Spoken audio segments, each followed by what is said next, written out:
Mamdouh Habib's story of kidnap, torture and the world's most infamous prison in Guantanamo Bay continues to unfold as new information emerges even 10 years on. Mr Habib is currently in Alexandria, trying to force a courtroom confession about his detention and torture in Egypt, something both Cairo and Canberra have denied knowledge of, despite continued evidence to the contrary. In an exclusive interview with 7:30, Mr Habib claims he was approached by Australian intelligence officials and told to drop demands that Australian officials be called in his court actions or face the consequences.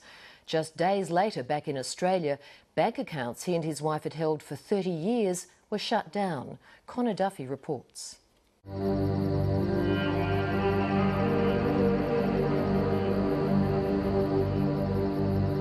Freed from the chains of Guantanamo Bay 10 years ago, Mamdouh Habib has been on a decade-long fight to clear his name.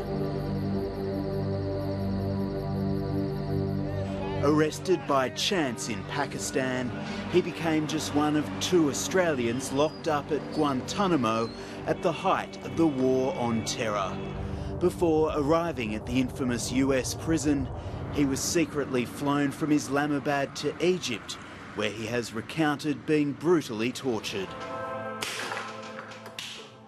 I have to prove I've been mistreated for no reason, and this is my life to clear up my name. It's very important for me. For Mamdouh Habib, the trip to Pakistan and Afghanistan in 2001 that has come to define his life was about finding a home for his family. He'd become disaffected with Australia and wanted to send his children to a madrasa or Islamic school.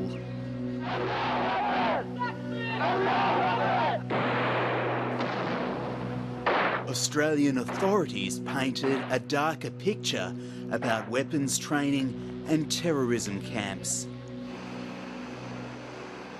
On his release from Guantanamo, Mamdouh Habib fought back, maintaining Australian officials were present for a secret torture session in Egypt. The federal government has paid an undisclosed sum to former Guantanamo Bay detainee Mamdouh Habib. In 2010, the government made a confidential settlement to Mr Habib in return for him dropping a legal action alleging Australia was complicit in his torture. Mamdouh Habib's latest court battle is in the bustling Egyptian coastal city of Alexandria.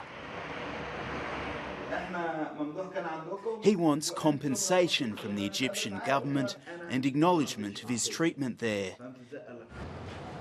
The Egyptian government denies he was ever there, and Mr Habib hopes to force Egypt and Australia to apologise to him.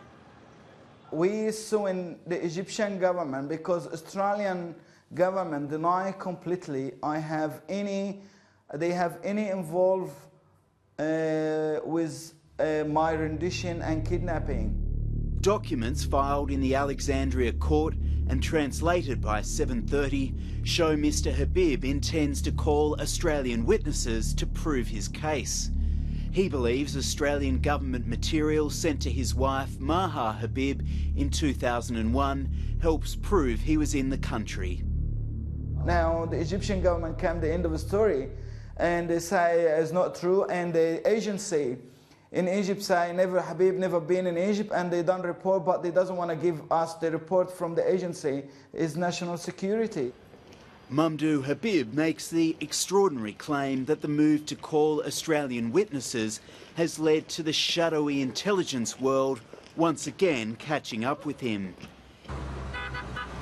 He claims 2 men from Australia's Overseas Intelligence Service, ASIS, approached him on the street and delivered a blunt message.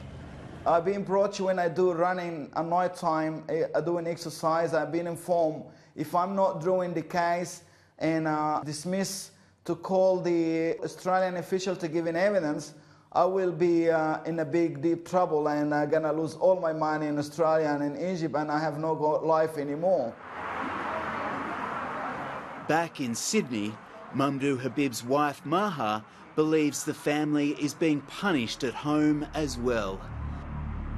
Just before Christmas, Maha Habib received this letter advising her the family's 7 Commonwealth bank accounts were being shut down. It's just really frustrating, you know, and it's not a coincidence what happened to, you know, my husband had his case heard in Egypt on a Sunday, and just about Tuesday or Wednesday I received the letters from the Commonwealth saying, oh, we're closing your account. So we had about 7 accounts altogether, and one of them is the passbook which we had for 30 years, you know. Do you see it as intimidation? Oh, for sure there's intimidation. I think Australian officials are really worried about my husband being, you know, asking for the official to go and give evidence in Australia and in Egypt in court. The mysterious letter was signed but carried no name or reason for the account being shut down. It's really upsetting, honestly. It's really disturbing, you know. We're not criminals, you know. What have we done to deserve to be treated that way, you know? Maha and her daughter went to see their local bank manager at Bankstown in Sydney's west. They were told there were no problems with payment or their conduct. He said, no, I'm so sorry that I can't give you any explanation, but once it's the accounts, all your accounts is being closed, neither you or your partner will ever be able to open an account with Commonwealth Bank. I said, are you kidding me? You think you're treating me like a criminal? What have we done, you know? And we're really good customer. Maha Habib is convinced the closure is payback. And this is my passport. This is the one. 30 years I've had this. Since we got married, actually. And in Egypt, it's caused her husband problems. His MasterCard was also cancelled. He found out when he tried to use it. They may make my life is misery because I tried to prove my rights, and this is not right anyway. And I'm telling the Australian government and Egyptian government and American government and Pakistani, I'm not going to let this case go to the last minute of my life, and if to the last drip of my blood. Neither the Foreign Minister Julie Bishop or the Commonwealth Bank would answer questions about the claims. Ms Bishop directed 7:30 to a previous report finding Australian officials were not involved or complicit in Mr Habib's detention overseas.